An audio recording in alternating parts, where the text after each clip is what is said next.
Good morning, guys. I just wanted to get video before it rained. You guys are probably going to see a few videos come out, only because I've been under the weather and things have needed attention where I haven't had the time to post them at night. But just wanted to give you an update on the babies, on the does and buck. Now we only have one buck, which is Jack. He's right there facing away from us. And then his little son, his little buck right there, the tricolored one. The other white and black one is Bessie or Doe. She's only a year old. Dottie is the buckskin colored one. And those two kids right there are hers. Goldie is the one who rejected her Faith. She's the one that's running Faith off right now. We bottle fed her Faith. It's okay, Faith. I think you need your own bucket, don't you? You need your own bucket. But Faith's kids are right here. They're doing really well. They're doing really, really well. She's sniffing me. You can't see her. My husband put together this temporary structure for a coop. It doesn't look that great. I'm about to take a look at it and see if we need to move it. I originally wanted to put it somehow connected to the side of this building and then strap on the tarp where it's slanted, like a lean-to, just temporarily for weather purposes. The wind blows really strong through this area, so just trying to keep what we put up, even though it might not look the greatest right now. I'm not too worried about how it looks because, frankly, if it works, it works until we can get a better structure put up. What's more important is the shelter for the animals. We are moving the dog pen today. You can't see it from here. It's behind the ducks. I have my grandkids out here helping me pick up wood because two of my grandsons were throwing chairs and trash into one of my water holes I cleaned out. They're only 5 and 6, and like I said before, they were abandoned by their mother not that long ago, just a couple weeks ago, about a month now. And teaching them discipline is a priority for me for their own safety, especially working out here and dealing with animals and just being realistic about things. I'm not into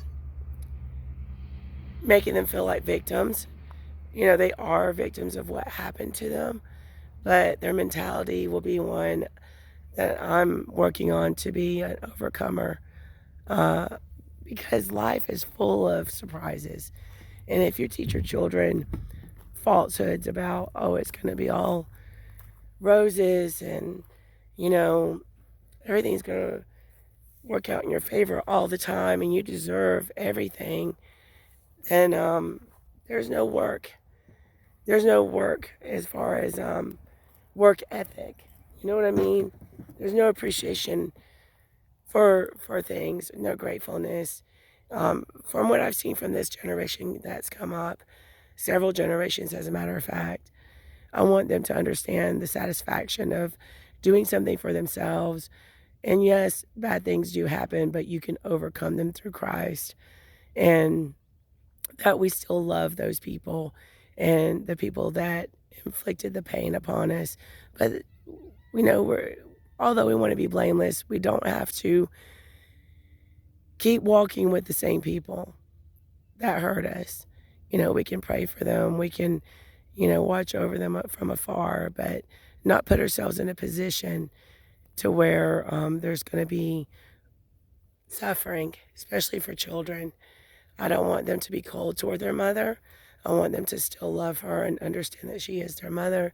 But I also want them to understand that we have boundaries. We have to place boundaries which are healthy for us and them in the long run. And people do change. They can change through life experience and whatever God does to them with them through their heart, if they should turn to Him. I mean, you turn to Christ, you start seeing things differently. Didn't grow up a Christian.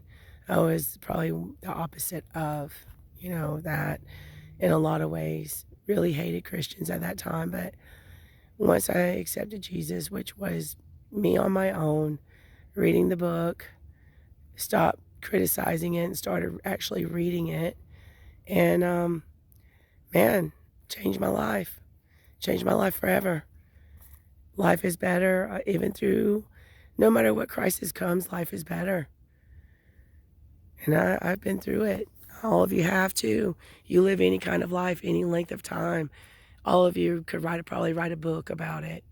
So we live day to day, just trying to make one another's lives easier, lift the burden from somebody else. And in this case, my grandchildren, they need me. They need their dad. They eventually will need their mom when she comes around. And hopefully she gets herself straight and they will be able to have a mother in their life. I think it's important to have a mom and dad. But anyway, I hope you guys enjoy your day. We're looking at 3 days of rain coming up, and we're trying to get some shelters moved. So I'll give you guys an update on our ugly shelters and until we get better ones. But until then, I hope you have a great one.